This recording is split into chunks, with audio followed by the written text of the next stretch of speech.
Bom dia, graça e paz. Baixa um pouquinho meus retornos, Samuel, por favor, que com o volume aqui fica mais alto. Ok, vocês estão aí, né? E eu estou aqui. Queridos, é muito bom quando nós podemos nos reunirmos como corpo de Cristo, e é um privilégio. E é interessante, Wagner fez um comentário que me lembrou uma coisa, e a gente tem trabalhado muito em cima disso, inclusive quando eu estou ministrando, esse ano eu ministrei para vários grupos, em outras igrejas para casais e também para homens, é uma coisa chamada sobre o incômodo que nós discutimos aqui muito. E às vezes a gente fala, fulano está me incomodando. E a pergunta, será que é fulano que está me incomodando ou eu estou me incomodando com fulano? Porque às vezes o que o outro está fazendo não me incomoda. Eu me incomodo com o outro. E o outro tem o jeito dele e eu tenho o meu. Então eu tenho que aprender a lidar com o meu incômodo, não com o incômodo do outro. O seu vizinho não vai mudar por sua causa. Você não vai mudar por causa do vizinho. O vizinho incomoda muito. O som dele é alto, aquela coisa toda. E o que eu posso fazer? Deixar de me incomodar com o vizinho. Porque senão eu vivo sempre estressado. Eu vou viver sempre brigando comigo mesmo. E o que o vizinho está fazendo, está no direito dele também de fazer. Aí você fala, direito de me incomodar? Não, não é que ele tem direito de te incomodar. É que, às vezes, nós nos incomodamos demais. E, às vezes, temos que nos perguntar, por que tal coisa me incomoda tanto?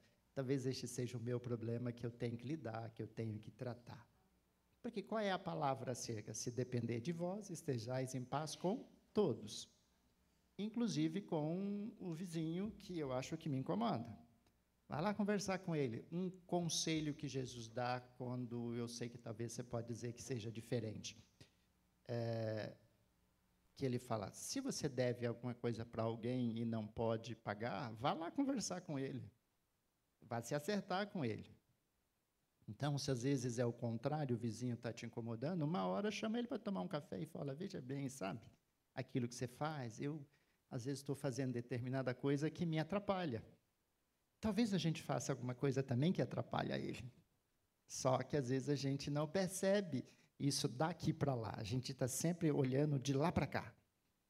Isso tira o meu conforto, tira a minha paz, tira a minha comodidade, tira, e, na verdade, não é o outro que está tirando, sou eu mesmo que estou fazendo isso comigo.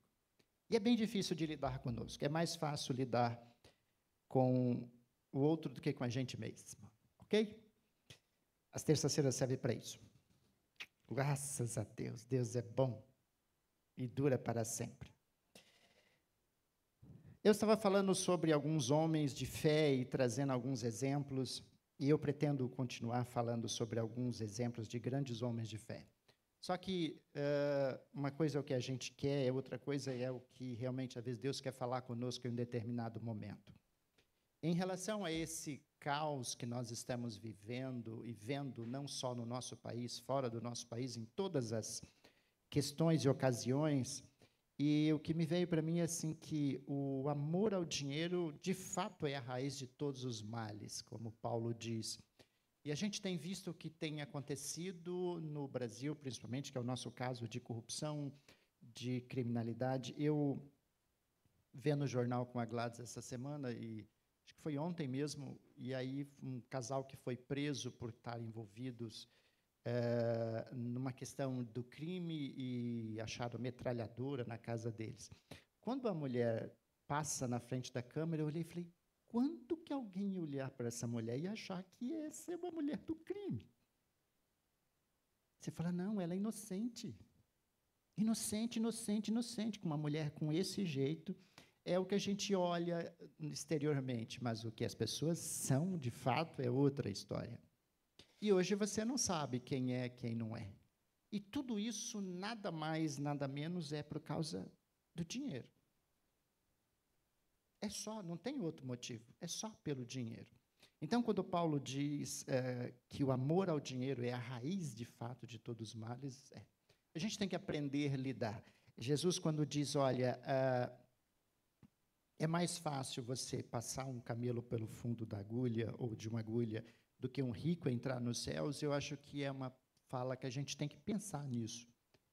Porque, assim, entre escolher e ficar rico e ir para o céu, se fosse para fazer uma escolha, não que ninguém não possa, tá? Não é proibido, mas a questão sempre é como a coisa está dentro de mim. Se a gente fosse fazer uma escolha, o que, que a gente escolheria? Tem gente falando, eu prefiro ser rico. Tá, você vai trocar riqueza pelo céu? Essa seria a linha de raciocínio, de pensar, de trabalharmos na nossa mente. Mas para que a gente fique livre de tudo isso, para que a gente não se deixe influenciar por tudo isso, o Evangelho de Jesus nos mostra um caminho. E o que eu queria falar para vocês essa semana, aliás, esse dia de domingo, quando a luz do Evangelho de fato nos encontra, o que ela pode causar, tá? A palavra diz que quando quem conhece Jesus Cristo verdadeiramente nunca o deixa. Porque tem um termo que diz que os cães voltam ao próprio vômito. É comparado a isso. Quem conhece a Jesus não volta para o que era. Não volta. Verdadeiramente. Paulo falou, quem conhece de fato. E conhecer Jesus é conhecer o Evangelho e deixar que esse Evangelho, de fato, faça alguma coisa em nós. O Evangelho é a luz do mundo. Não do mundo de lá, é do meu mundo, do seu mundo, o mundo que você vive dentro de você. O Evangelho não vai mudar as coisas ao meu redor. O Evangelho precisa entrar em mim e me mudar. Porque se eu não mudo, eu não consigo mudar as coisas fora de mim. É para o ser humano. Para o ser humano. E é interessante que Jesus tem uma exposição lá no Evangelho segundo João, no Evangelho de João, no capítulo 8, que a gente vai fazer a nossa leitura aqui esta manhã. E o contexto daquele tempo, dos fariseus, saduceus, mestres da lei, os escribas, aquele pessoal todo que vivia mais em torno da religião, não da verdadeira lei, a lei escrita, mas a lei oral que eles haviam criado para lidar com o povo e os seus próprios benefícios. Havia um problemão ali em relação à própria religião, em relação às questões sociais, em relação ao sistema de governo, porque eles estavam embaixo de um outro governo que não era o governo deles. Israel vivia embaixo do império da ditadura romana. Então, eles não tinham liberdade. Então, o que eles faziam? Eles se fecharam dentro da sua própria lei, transformando ela em forma de governo e controle das pessoas. O povo ficou dividido, tanto é que você pega fariseu e saduceus, eles eram tão problemáticos dentro do contexto da religião que os fariseus acreditavam em ressurreição e os saduceus não. Aí você fala, mas eles não estavam lendo a mesma lei? Sim, eles defendiam a mesma lei, só que uns queriam uma coisa e outra não. Tanto é que Paulo, num determinado momento, sabendo disso, eles começam a criticar a Paulo e falando um monte de coisa, e Paulo lembrou-se que, falou, bem, esses caras têm uma picuinha entre si, e aí ele toca no assunto, e os dois grupos começam a se gladiar, brigarem entre si, e esquece dele. É muito interessante. Esse foi um tempo muito conturbado. Eu digo que o momento mais difícil, no sentido de Jesus ser aceito, de Jesus ser entendido, de Deus ser também entendido como aquele que estava resgatando o homem, foi naquele período. Não teve período mais complicado na história, onde os maiores impérios estavam imperando e o povo está numa condição tão complicada e Jesus chega dizendo, oi, eu sou a luz do mundo. Ele fala, olha, eu sou a luz do mundo. Ele fala, eu sou. Ele não diz eu tenho, ele diz eu sou. E essa luz é o Evangelho. E ele fala, quem me segue não andará em trevas, mas terá a luz da vida. É em si. E essa luz é o Evangelho. Evangelho de Cristo. Isso só não é uma fala bonita, é uma promessa. Ele está dizendo que onde ele chega, as sombras dessas trevas, dessas coisas que operam na nossa vida, não permanecem mais as mesmas, elas começam a ser transformadas. Com o que nós chamamos de pecado e as trevas da ignorância, da falta de não entender, não conhecer, as questões emocionais do coração humano que estão acumuladas. O Evangelho, uma coisa que me veio aqui, eu não me lembro ter usado essa expressão antes, o Evangelho é como um solvente. Eu creio que mulheres que têm o hábito de cozinhar e fazer algumas coisas, e às vezes vai criando algumas crostas, ou no fogão, dentro do forno, em alguma panela, que você joga na água, passa a esponja com detergente e não sai. Aí você separa, escolhe lá um produto mais forte, coloca sobre em cima daquilo e deixa lá. E aquilo vai aos poucos, aí depois você chega lá e fala, olha, está saindo. Mas não está saindo de uma vez, está saindo aos poucos. Aí, o que você tem que fazer? Você tem que ir colocando mais produto e ir até que chega uma hora que essa crosta ou essa coisa que está impregnada saia totalmente.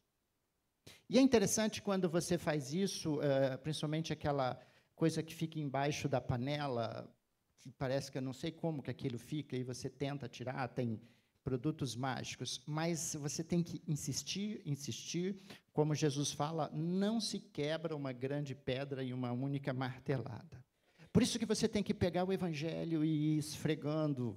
Onde está o seu incômodo, a sua situação? Onde há mais treva? Precisa de mais luz, precisa de mais solvente. Não é instantâneo. Não é fast food. É um processo. Conversão e libertação é processo.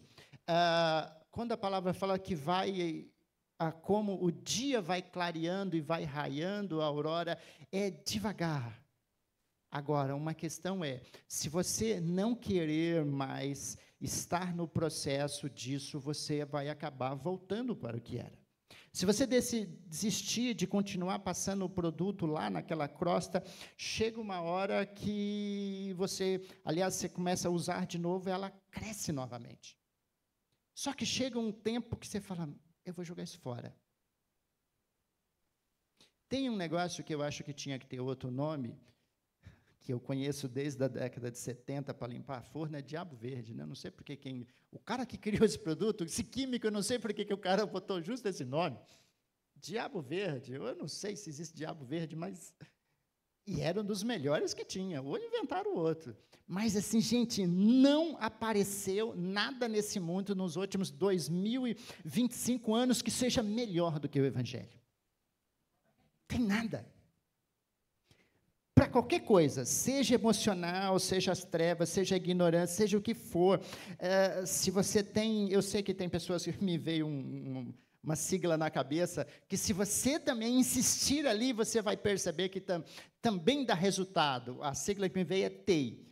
Aí você fala, o que é TEI? É transtorno explosivo intermitente. Vira e mexe, pum, vira e mexe, pum. Você fala, o que eu preciso fazer com isso? Tem um solvente chamado Evangelho. Vai lá, derrama um pouco em cima. Em cima de novo. Antes eu explodia todo dia, agora estou explodindo uma vez por semana, agora estou uma vez por mês. Então, à medida que mais solvente do Evangelho você vai jogando sobre isso, isso vai, porque é um desengripante que nem WD-40, ele penetra na ferrugem do parafuso, penetra nessa alma encrustada, e ele vai... E aí você vai lá e dá uma mexidinha para lá, você fala, está soltando, eu estou melhorando. Está melhorando. Fala, fiquei livre. Estou livre.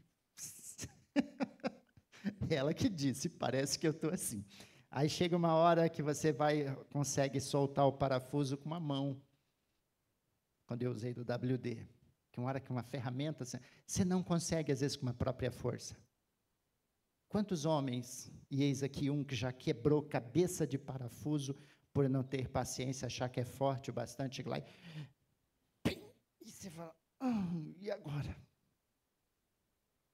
Aí você precisa de uma ferramenta, você precisa de um processo, às vezes, dependendo da peça, você tem que levar num torneiro para furar e refazer a rosca, dá muito mais trabalho. É paciência. Você já foi liberto em alguma coisa pelo Evangelho? A luz de Cristo já brilhou naquela. Vamos usar um exemplo como se nós fôssemos uma casa. A luz do Evangelho já limpou a cozinha. Falta a sala, falta os quartos, falta os banheiros, falta a despensa, falta a lavanderia, falta o quintal, falta o telhado. Quantas partes ainda falta a luz do Evangelho tocar em nós? Porque às vezes nós falamos, eu estou livre de uma coisa. Fiquei livre de um pecado, mas eu tenho 100, falta 99. Me livrei do TEI, tá, mas ainda tenho inveja. Ainda não consegui me livrar da fofoca, da maledicência, da contenda. Aliás, diga-se de passagem, eu estava indo para Santa Catarina 2 semanas atrás. Quando você passa ali pelo Paraná, tem uma cidade chamada São José dos Pinhais, e essa cidade, se eu não me engano, é conhecida também como Contenda. Está entre parênteses na placa. E ele falou assim, eu é que não quero morar numa cidade chamada de Contenda. A questão, você lembra da pergunta que nós fizemos há pouco tempo? Como nós somos conhecidos? Quem lembra disso? Uma e meia. Porque a pessoa fez assim, como nós somos conhecidos? Nós pegamos Mateus 5, lembra? Mateus 5, quando fala sobre as bem-aventurados vocês que são mansos, bem-aventurados. Então, como nós somos conhecidos? Como você e eu somos conhecidos? Por uma pessoa mansa, uma pessoa misericordiosa, compassiva, aquela pessoa que é colaborativa, que coopera, que está sempre disposta a ajudar o outro. Somos conhecidos como pessoas que são perdoadoras. Essas são as perguntas que nós precisamos ter resposta. E não adianta a gente jogar para os outros. Eu estou falando nós porque eu estou falando para nós. A questão é eu. Eu. Quando alguém lembra de você para ajudar em alguma coisa, o que a pessoa lembra junto? Quais são os adjetivos que são atribuídos a você? Esse é importante. Quais são os adjetivos que as pessoas falam? Fulano, meu Deus, é chato, que dói, não quero ajuda dele de jeito nenhum. Além de não fazer do jeito que a gente precisa, ele faz sempre do jeito dele, reclama o tempo todo. E você fala, pastor, você está falando para a igreja errada, não tem ninguém aqui assim, não. Graças a Deus. Eu não sei se um amém saiu assim. Quando a luz do Evangelho nos encontra, ele tem que tocar em todos os lugares. Existem lugares que, às vezes, nós não queremos ou queremos ignorar. Embaixo do tapete. Todos nós temos um tapete. O que tem embaixo do nosso tapete? Está limpo, maravilhoso em cima, mas embaixo, não estou usando como exemplo. O que tem embaixo do nosso tapete? O Evangelho já tocou. Aí você fala, Paulo fala sobre isso, vocês serão julgados pelos que vocês pensam. O que nós pensamos é o baixo do tapete, o que está embaixo do tapete. Você fala, pastor, deixa isso para lá. Não se mete, como diz a minha sogra, não te mete. Essa fala ficou clássica, né, Lenita? Não te mete. Mesmo, e a situação interessante, já que eu citei a sogra, era fato, era uma coisa fato. E a questão que às vezes fala, não te mete, já não limpei em cima, por que você tem que mexer com o que cabe só a mim? O Evangelho diz que ele tem que ir às juntas e medulas. Tem que ser, a luz ela tem que penetrar em todo, a luz do Evangelho tem que estar em todo o nosso ser, tem que tocar, como Paulo fala do corpo, tem que tocar na unha do dedinho do pé e no cabelo, é inteiro. Nós não podemos deixar que o Evangelho só fique atuando na nossa vida religiosa, na nossa vida de domingo. Nós estamos numa América chamada de América Católica, e nesse sentido de cristianismo, onde as pessoas tinham hábito, e ainda têm, de focar no domingo. Minha vida com Deus é o domingo. Então, a nossa vida só existe no domingo. Jesus diz que ele é a luz do mundo. Quem me segue não andará em trevas, mas terá a luz da vida, para a nossa vida, todos os dias. Ele disse que ele estaria conosco todos os dias. o tempo todo. Então, Ele quer nos libertar. E quando essa luz se revela em nós e acha espaço para agir, Ele vai curar a nossa vida e vai redirecionar, dar uma nova direção. E não é só uma direção de uma coisa e outra, a direção para todas essas coisas que nós pensamos. Não há direção verdadeira longe da luz do Evangelho. Só tem um caminho para Deus, só tem um caminho para a vida eterna, e é Cristo Jesus por meio do seu Evangelho. Só um, você pode pegar todos os caminhos, eu já falei isso aqui uma vez, como é comum se dizer, todos os caminhos levam a Deus, e eu disse que eu creio nisso, mas leva até a recepção do céu. Porque Apocalipse diz que todos deverão comparecer diante de Deus e prestar conta da sua vida. E a partir dali, não estando no livro da vida, é como você chegar numa recepção de um hotel e falar assim, olha, eu quero me hospedar. E a pessoa fala, fez reserva?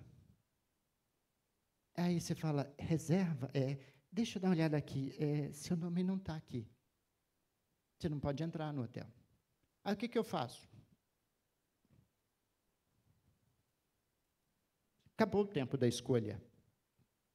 Esse é o livro da vida, que Jesus pega nos discípulos no momento de grande euforia e de grande emoção em relação ao que eles haviam feito, e eles falaram, nós curamos, nós fizemos isso, e Jesus olha para eles e fala assim, eu não vi essa fala, eu não assisti totalmente o de The Chosen lá, como foi, mas eu até que gostaria de ver essa parte. Jesus fala, e eles ficam, Jesus fala,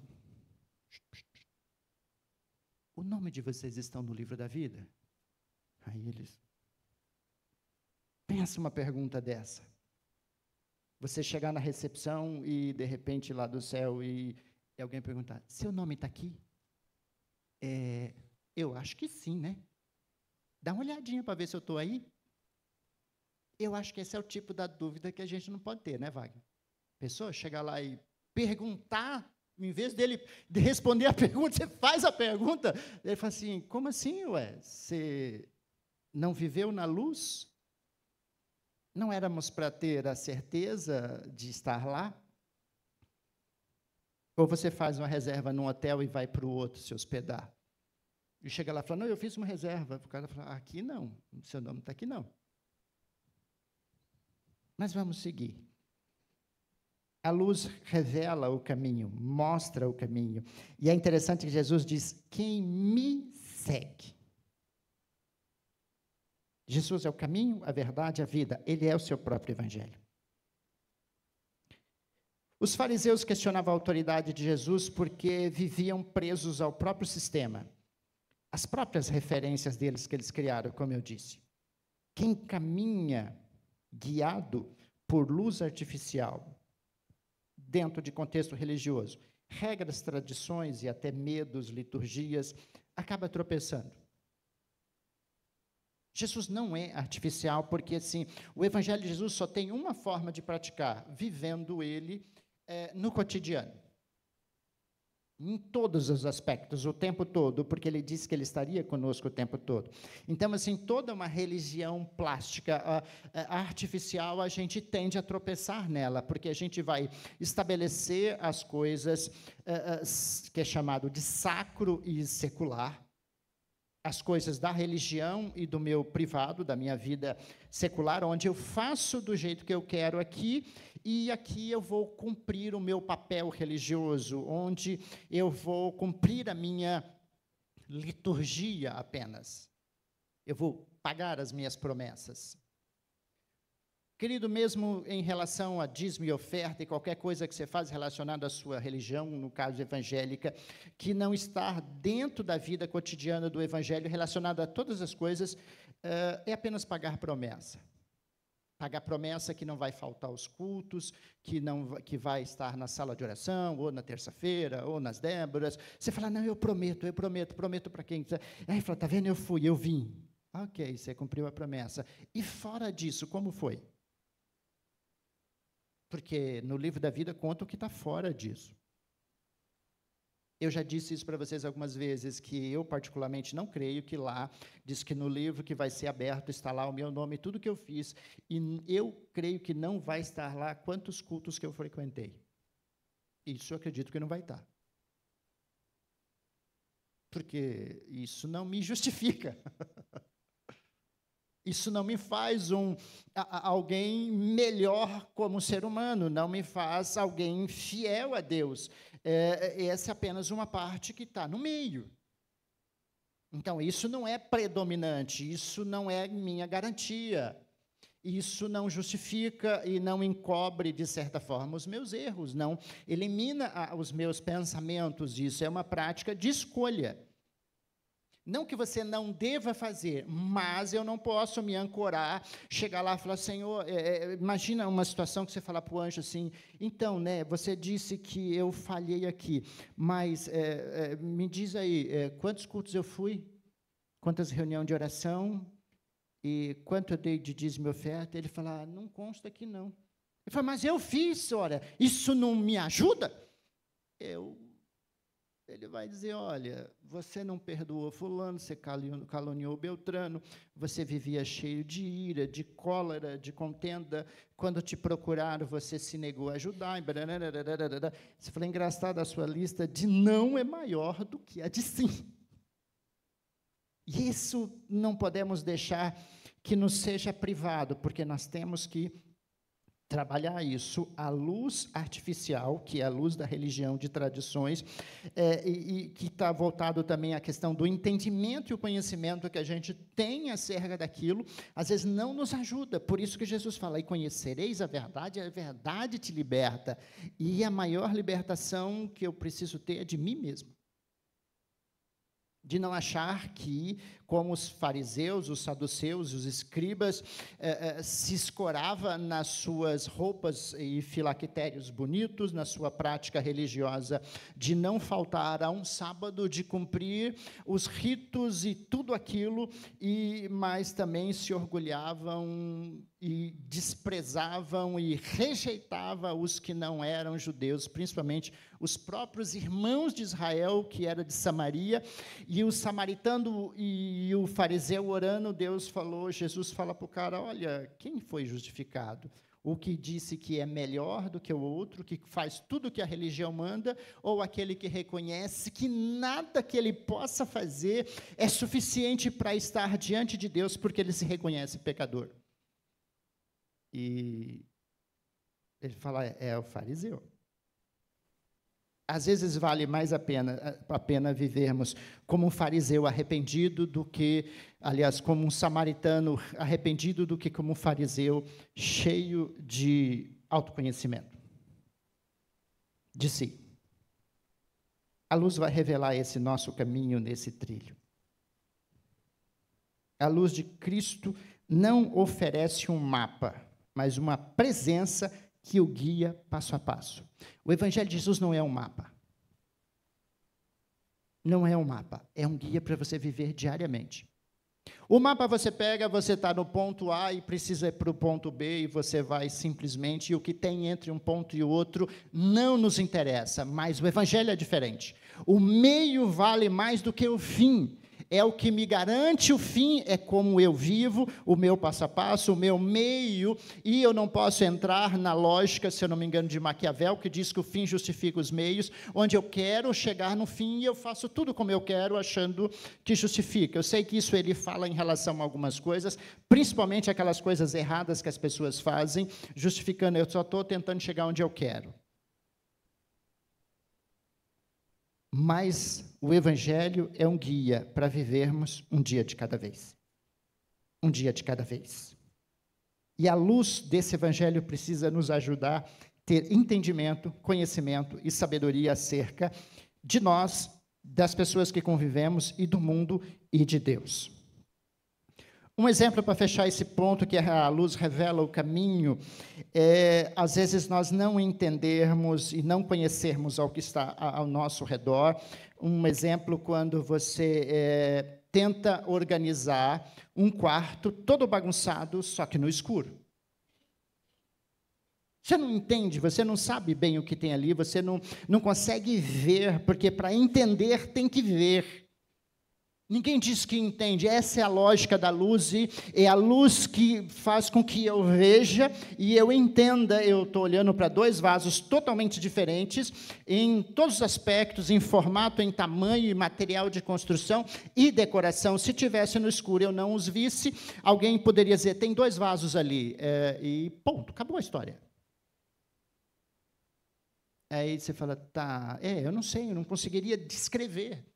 Então, quando a gente está num quarto escuro e tenta organizar as coisas sem ver, eu tenho problema. Mas quando a gente acende uma luz e a gente começa a ver, a gente começa a perceber quanto aquilo está bagunçado, assim é a vida nossa sem Cristo.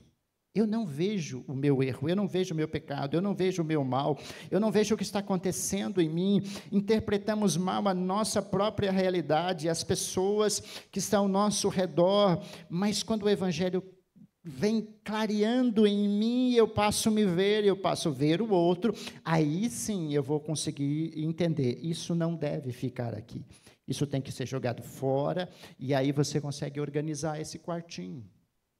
Todos nós, como eu disse, esse quartinho às vezes está lá em casa, e não lá fisicamente, nessa casa, que às vezes é o orgulho, que a gente não deixa ninguém mexer. É como eu falei, é o embaixo do meu tapete. Ali não. Como que eu vou arrumar essa minha casa se eu não olho para dentro de mim, se eu não vejo? O Evangelho não consegue me expor. O Evangelho revela, querido. O Evangelho vai nos revelar.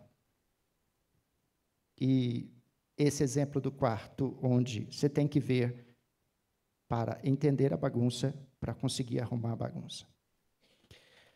O segundo ponto, a luz confronta nossas sombras. Jesus fala que os fariseus julgavam segundo a carne. A luz expõe para nos curar, não para nos condenar.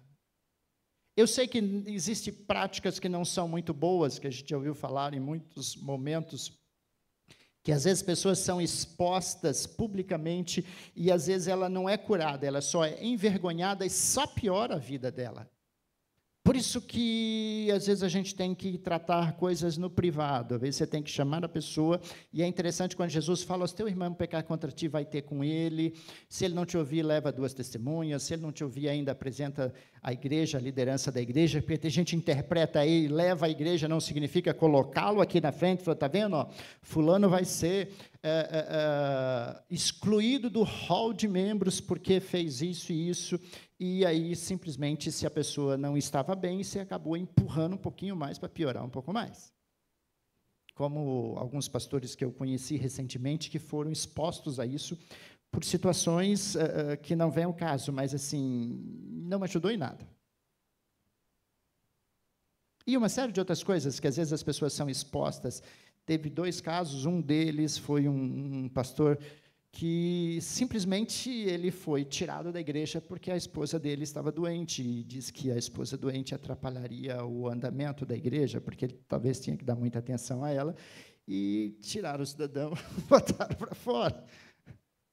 E o caso dela, ainda mais por ser uma doença emocional, ela estava com depressão, então ela não conseguia sair de casa, e aí simplesmente pegaram ele e, dá licença, você vai cuidar da sua vida, a gente coloca outro aí.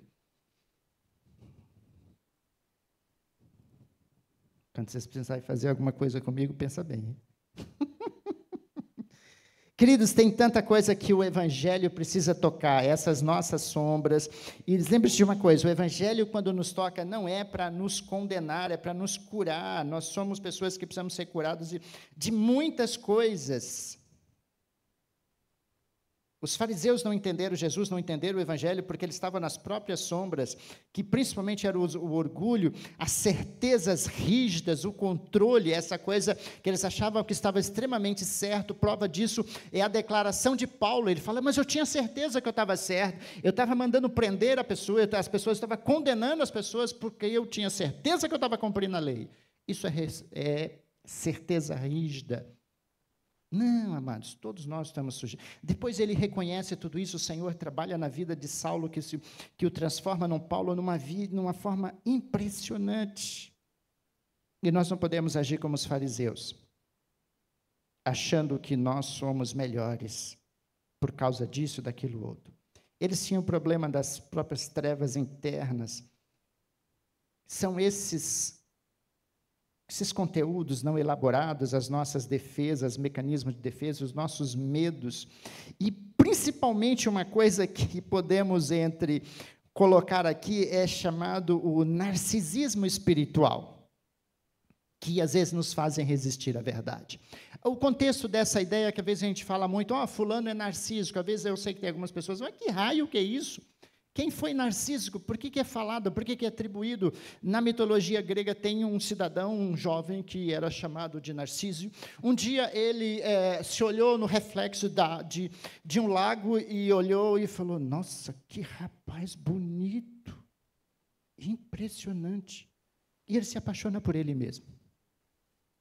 E ele começa a venerá-lo, e ele ia ao lago para vê-lo e vê-lo de novo, e ele em pouco se importava com uma namorada que era linda, maravilhosa, e ele estava encantado com ele.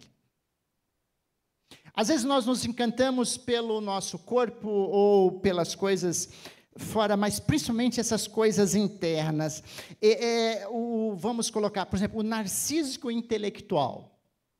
Gente, eu conheci gente que tem uma mente fantástica de conhecimento, mas para a pessoa é o conhecimento. Numa conversa de 10 minutos, ele cita Platão, Sócrates, Francis Bacon e tantos outros filósofos, e vai fazendo aquela conversa, fica densa. Aí eu me lembro de Rui Barbosa, que ele fala, eu levo ou não levo os patos do que está sendo falado, que eu não entendo nada.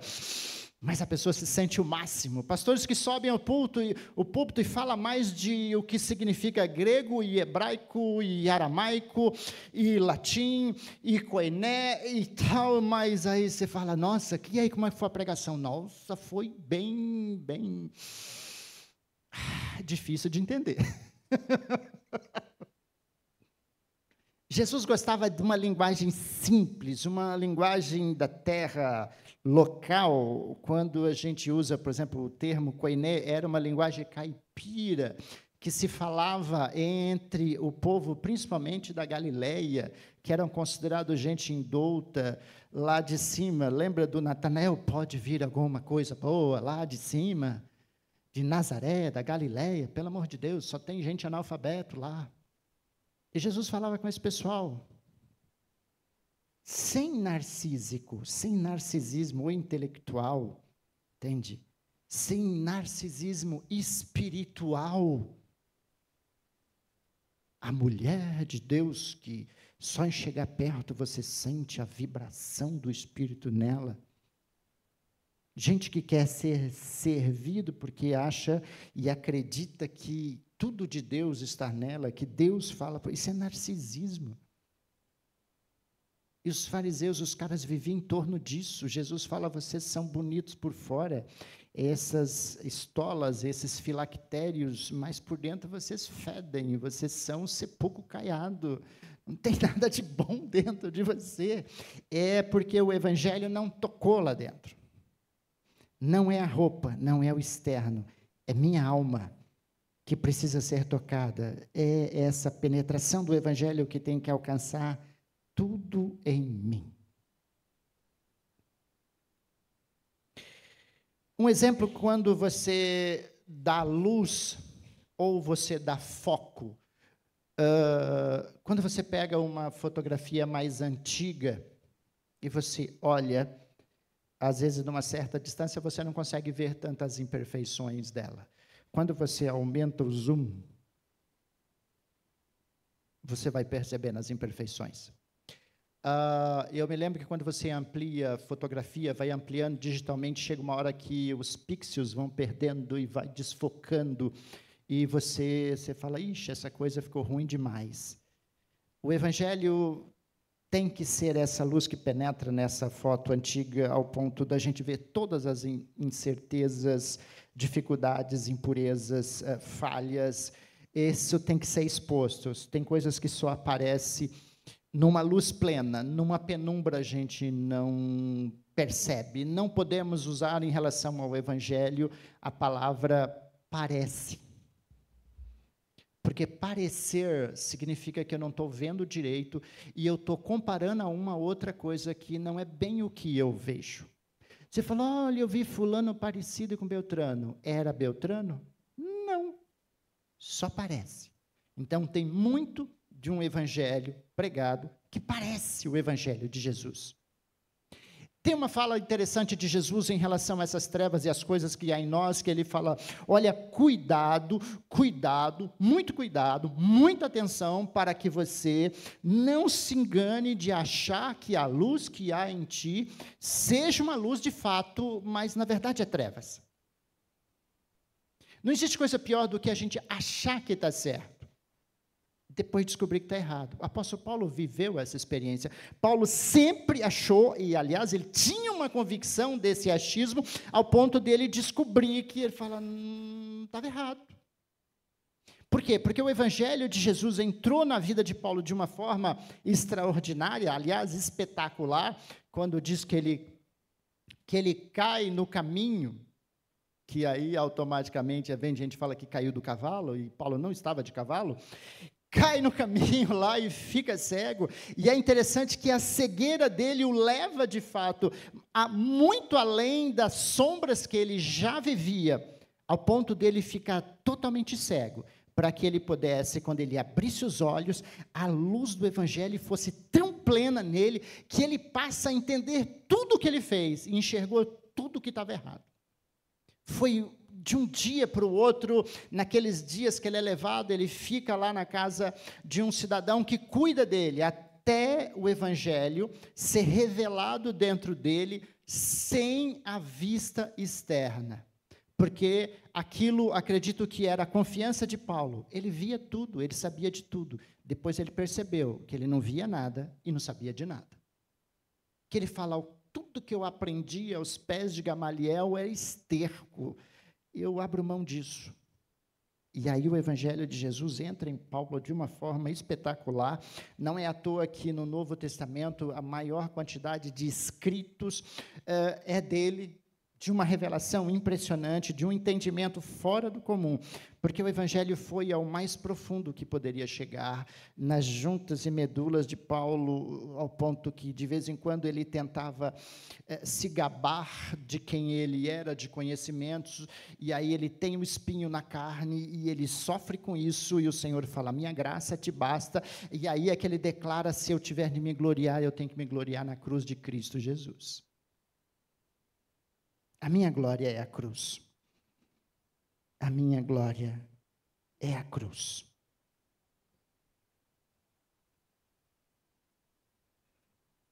Quando Cristo ilumina a nossa vida, Ele mostra o que está escondido. Não para destruir a nós, mas para nos libertar. Então, quando o Evangelho nos mostra, é para tratar, é para curar. Dói. E aí eu vou ser cruel com uma irmã aqui, que talvez já tenha feito isso, e falava, calma, vai passar logo, não é bem assim.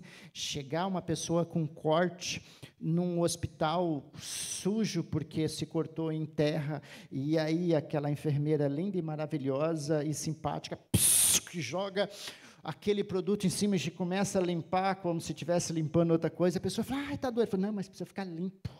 Você está doendo? Eu falo, tudo bem, já vai passar. E limpa, né, Helena? E não dá para ter dó.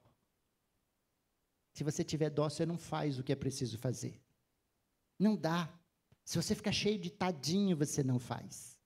Por isso que lá em Hebreus está escrito que Deus açoita todo aquele que Ele recebe como filho para corrigir e deixar, como dizia um pastor, no vinco do concerto. Porque o evangelho funciona isso, ele funciona como solvente, ele funciona como soda cáustica, diz que nós seremos limpados, somos limpos que nem o lavandeiro vai limpando a sua roupa com lavanderia com solda, e diz que somos purificados, ficaremos mais brancos do que a neve, mas se o evangelho não for usado como esse solvente, a gente não vai conseguir, a gente só vai usar paliativos. Eu me lembro que eu me submeti, obviamente alguns aqui, ao antigo metiolate que ardia de arrepiar o cabelo. E aí, falei, não, mãe, põe mercúrio, mercúrio não dói. Não, mas aquilo não serve para nada, não. Tem que ser isso aqui, ó. Tem que arder para sarar. Quem já não sentiu o antigo metiolate? Hoje parece que não arde mais. O emulsão Scott, óleo de fígado de bacalhau, não tem mais aquele gosto ruim que tinha antes. As coisas, a gente faz, queridos, e às vezes o que estão fazendo com o evangelho de hoje? Estão esvaziando o evangelho, fazendo com que ele seja mais suave, ele seja mais tranquilo, não há mais cruz, parece que estão pregando o evangelho sem mudança, do tipo, muda por fora, ele trocou de roupa, ele parou algumas coisas, mas lá dentro não foi mudado. Se o evangelho não tocar o nosso fundo, se ele não conseguir entrar embaixo do nosso tapete,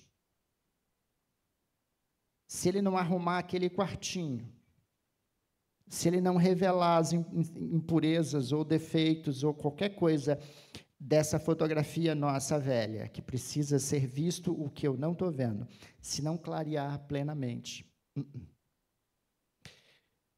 Eu fiz uma coisa, já tinha tentado fazer isso de muitas formas, não deu certo, e há uns meses atrás eu estava na João Dias e eu vi uma luminária assim, do outro lado da rua, numa loja elétrica, eu falei, eu vou ali. Aí eu falei, já sei para onde vai servir essa luminária. Comprei, levei para casa, e instalei na parte de baixo do meu armário, em cima da pia, assim, desse tamanho. Botei uma pera, um acendedorzinho e tal, instalei, puxei o fio. Gente, quando você acende assim, você vê a pia inteira. E eu descobri que a minha pia está cheia de buraquinhos, que com o tempo foi dando batidinhos. Eu nunca tinha visto.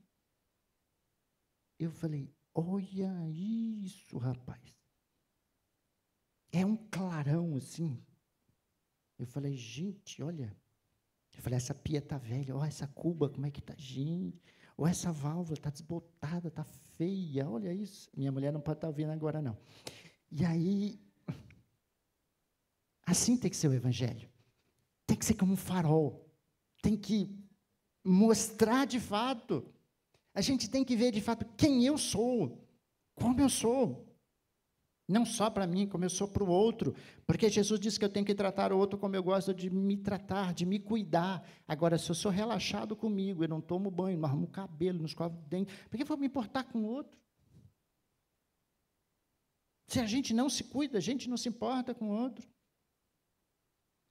E terceiro, último ponto aqui, a luz nos conduz à vida. Jesus diz, se não crerdes, morrerei em vossos pecados. Não basta conhecer a luz, é preciso se entregar a ela. Saber que onde está a solução de um problema e não ir lá e tomá-lo e trazer para nós, o nosso problema não resolve. Saber que Deus existe, que Jesus veio, morreu e ressuscitou para minha vida, pela minha vida, e que existe um evangelho que foi feito para tocar a minha alma, para transformar a minha alma, para que o meu espírito seja salvo. Saber que isso existe, isso é verdade, e não se submeter a isso, para nada serve. Não adianta o médico falar, toma esse remédio que você vai melhorar, você bota lá, e você fala, fica olhando para lá uma semana, você fala, não melhorei, um mês, não melhorei. Lógico que não, você não tomou ainda. Quando é que a minha vida vai mudar? Quando você deixar o evangelho entrar. Quando é que essa crosta vai sair do meu fogão? Quando você tacar um solvente lá e... Tem processo, tem dor, tem trabalho. O reino de Deus é tomado por esforço. Temos que nos esforçarmos para isso. E essas coisas são para viver no dia a dia. Jesus afirma que a verdadeira vida começa quando cremos que Ele é quem diz ser. Jesus diz, eu sou o caminho, a verdade e a vida. Ninguém chega a Deus a não ser por mim.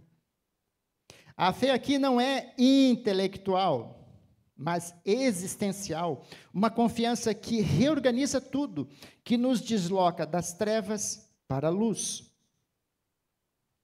Isso é fato. Deixa eu ler um versículo aqui, cadê o Colossos? Colossenses 1, 13, aliás.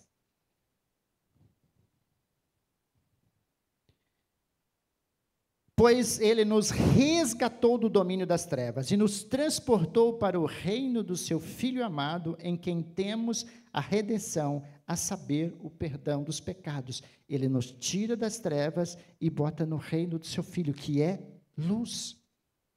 Que Jesus diz que ele é a luz do mundo. Ele é a luz do mundo.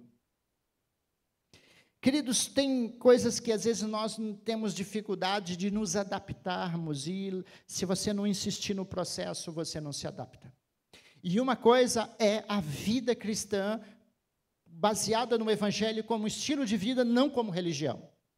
A religião é muito simples, você escolhe um dia para ir lá e fazer os ritos, trazer, levar, mas o Evangelho como estilo de vida tem que ser lembrado todo dia. Você é Filho de Deus e o Espírito Santo de Deus habita em você todos os dias. Mas para isso a gente tem que se esforçar a se adaptar a isso. Eu não levo desaforo para casa de jeito nenhum. Pois é, Jesus fala acerca dessas questões. Nós já falamos sobre isso. Mas essa adaptação podemos comparar a uma pessoa que viveu num porão escuro por muito tempo. E os olhos dele não estão acostumados à luz. E assim que ele sai, tiram ele, ou ele consegue sair dali, a primeira coisa que acontece é doer os olhos com a luz. E ele não consegue. Ele só vai conseguir se ele insistir, e ele vai se adaptando, ele se adapta à luz. Mas se ele voltar para dentro do porão, ele nunca vai se adaptar. E pessoas, às vezes, vivem assim, ele vai até o Evangelho, não gostei, aí ele volta para o porão. Ele vai à igreja e fala, não gostei daquele pastor, ele volta para o porão. Ah, não, esse Evangelho é muito difícil, ele volta para o porão. Ah, eu vou ali porque lá o Evangelho que é pregado lá não dói tanto. E aí ele acha que ele está na luz, mas ele continua em trevas, ele continua no porão. Porque a luz que ele viu, está vendo, é artificial. Não é verdadeira. O Evangelho, se ele não, sabe assim, nos dar uma prensa, por assim dizer, eu estou usando esse termo que eu lembrei do Getsemane, e o Getsemane significa lugar de espremer.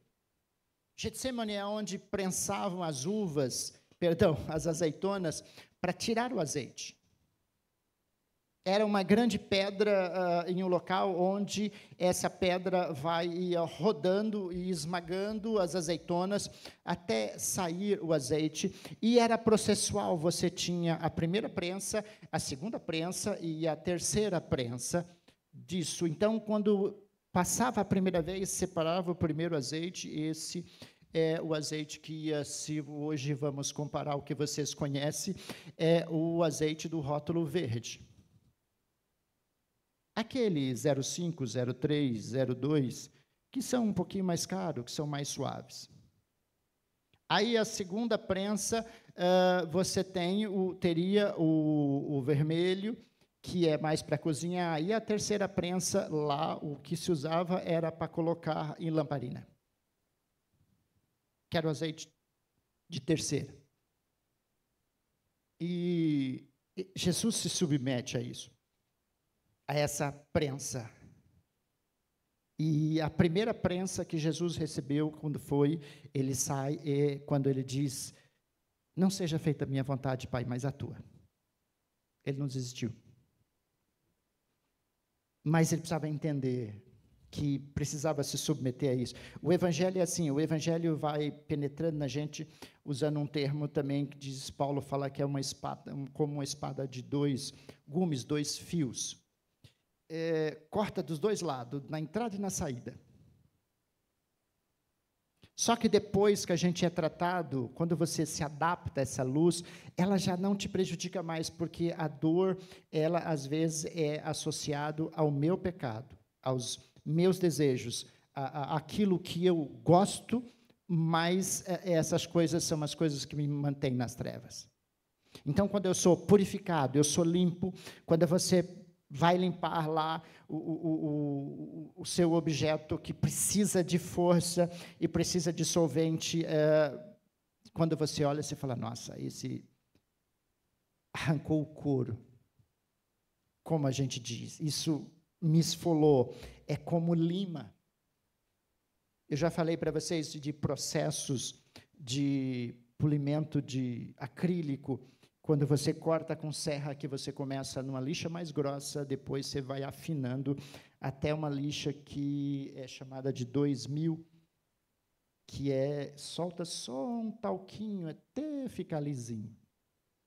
O primeiro escovão, a primeira lixa dói mais. Depois vai diminuindo. Aí, quando chega na lixa 2000, é só tirar aquelas coisinhas que Jesus compara com lavar os pés. E fala, o corpo já foi limpo. Você fala, glória a Deus. Ele fala, só fica de olho nos pés, porque é esse que suja. Porque ele disse, vocês andam pelo mundo e as coisas vêm para vocês. Essas são as coisas da nossa mente. É isso que nós precisamos tomar cuidado. A luz constrói uma nova vida. A gente passa a respirar melhor, ver melhor e viver melhor. Porque a gente já não se escandaliza com o mundo. A luz do Evangelho já não dói mais. Perdoar já não é um parto. Ser misericordioso já não é mais um parto. Não guardar rancor já não é mais um parto. Não levar desaforo para casa já não é mais um parto. Aconteceu no metrô, deixa no metrô lá.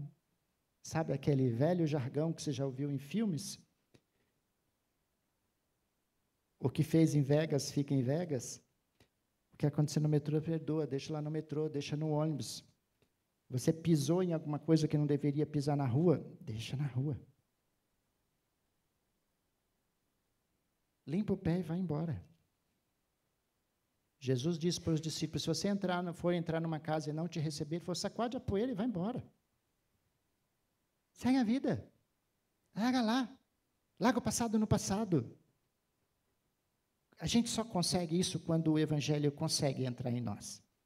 Quando o Evangelho consegue transformar a nossa vida de uma forma inexplicável. Essa é a obra da cruz. Essa é a obra da cruz. 1 João, capítulo 1, 5 e 6 e 7. Na NVI, esse texto do versículo 5 ao final foi denominado de andar na luz. Diz que esta é a mensagem que dele ouvimos e transmitimos a vocês.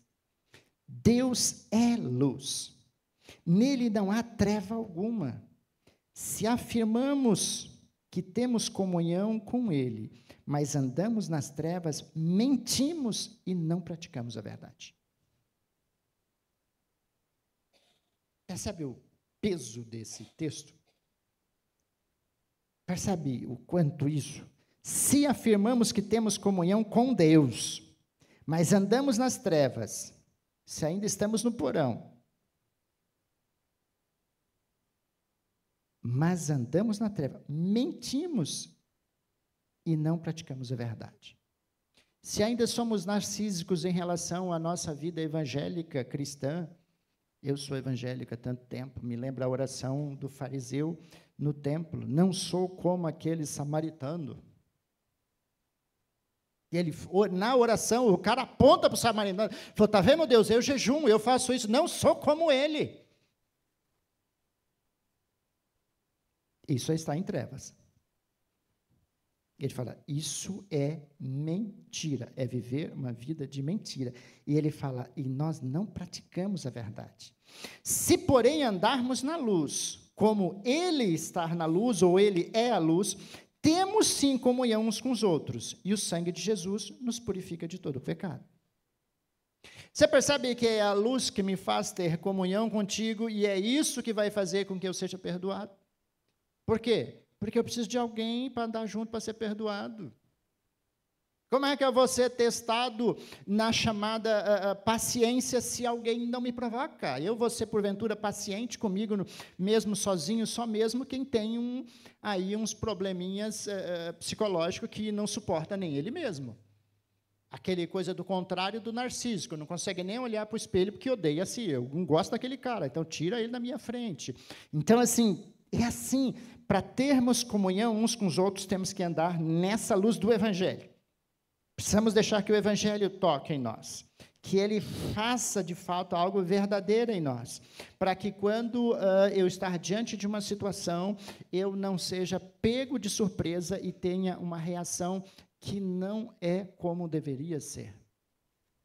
Nós pediríamos menos perdão se nós fôssemos melhor tratados em relação às nossas questões. Tem coisa que é pulsão, querido, que precisamos tomar cuidado, assim, simplesmente. Quando, primeiramente, uma delas, Paulo fala assim, coma de tudo que botar à mesa e não pergunte o que é aquilo, como aquilo foi feito, por causa da sua consciência. Fábio, pode vir para cá. Sabe, ele falou, não pergunte. Não pergunte, isso é uma coisa, porque você já vai ter problema. Outra coisa é tomar cuidado, eu vou ficar na mesa só, e aí a pessoa, você chegou, sentou, começou a falar, credo, o que é isso? Gente, faz não.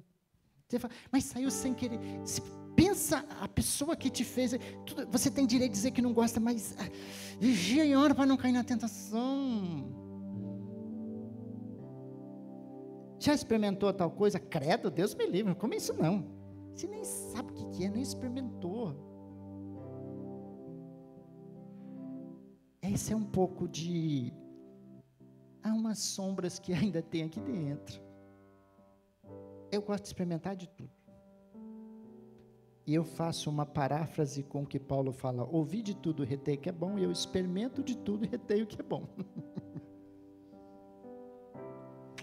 Gostei disso? Não. Esse está melhor. Mas não faz cara de nojinho não, que nem lá os Divertidamente, parece que só tem mais nojinho aqui dentro. Tem gente que tem o raivoso, que tem os teis, quem já viu Divertidamente sabe do que eu estou falando, é um desenho fantástico para a gente tentar aprender e se identificar com quem você se identifica mais, e olha que todos eles, existe função, mas todos eles precisam ser tratados.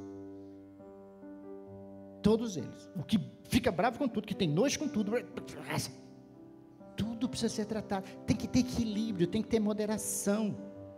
Paulo fala sobre isso, tem que ter equilíbrio, tem que ter moderação, a gente tem que aprender, buscar o ponto de equilíbrio. Eu espero que você lembre disso quando você for comer na casa de alguém. Você pode ficar em pé, por favor. Estou concluindo aqui, Jesus fala, eu sou a luz, ele não diz que tem a luz. Isso significa que Jesus, aliás, isso significa que seguir Jesus é entrar em um processo contínuo, espiritual, emocional e existencial, em todas as áreas. A luz revela o caminho, confronta nossas sombras e nos conduz à vida.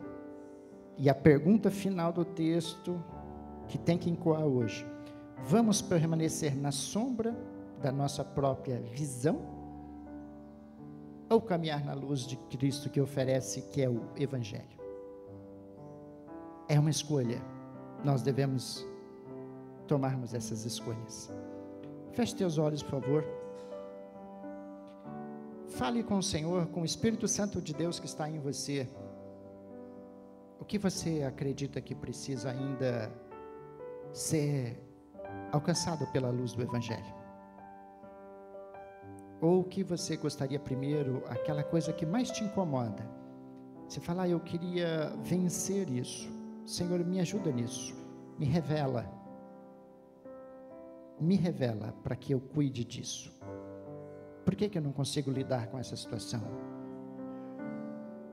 Como diz, mostra o que ainda há de mal em mim. Me mostra. Eu quero ser melhor. Eu quero ser melhor com a minha mãe, com meu pai, com meu marido, com a minha esposa, com os meus filhos, com os meus amigos, com os irmãos da igreja, com o meu chefe, que eu não entendo, mas ele tem os problemas dele ou dela, tem as suas próprias lutas, as suas dificuldades. e às vezes eu só penso em mim. Me ajuda. O Evangelho quer nos tocar nessas coisas. Pai, obrigado por esse privilégio, por essa oportunidade. Obrigado pela vida de cada um que está aqui essa manhã e os que estão nos vendo e ainda nos verão em qualquer outro momento. Que a Tua bênção, a Tua graça, a Tua misericórdia seja sobre nós. E que de fato, Senhor, o Teu Evangelho seja revelado nessa nossa alma, Senhor, que se perde em tantas coisas, que são nossa alma que é influenciada por tantas coisas, Senhor, desta geração, desse mundo, Senhor, de internet e essas informações todas que às vezes entram em nós e não por entendermos isso, Senhor, acabamos tomando conclusões erradas. Venha o Teu reino sobre nós, Senhor. Que a Tua luz seja verdadeira em nós, não nos deixe tropeçar, Senhor, naquilo, Senhor, que é colocado em nosso caminho, Deus, mas nos revela o Teu poder, a Tua manifestação, a Tua graça, e eu peço, venha o Teu reino sobre nós, Senhor, e seja feita a Tua vontade em nós, Senhor, como é nos céus. Abençoe a vida de cada um que está aqui, ó Deus, que tenha uma semana abençoada, e esse domingo também, ó Deus, que tem todo o restante desse dia, Senhor, para ter comunhão com as suas famílias, se alegrar e viver esse Evangelho hoje, em suas casas, ao comer, ao repartir, Senhor, não somente o pão, mas um pouco de si mesmo. Assim eu declaro a Tua bênção sobre cada lar e cada família neste momento, Senhor, em nome de Jesus. Amém? Você pode aplaudi-lo, agradecer a Ele. Aleluia. Que o nosso Pai Celeste os abençoe e dê uma semana abençoada. Amém?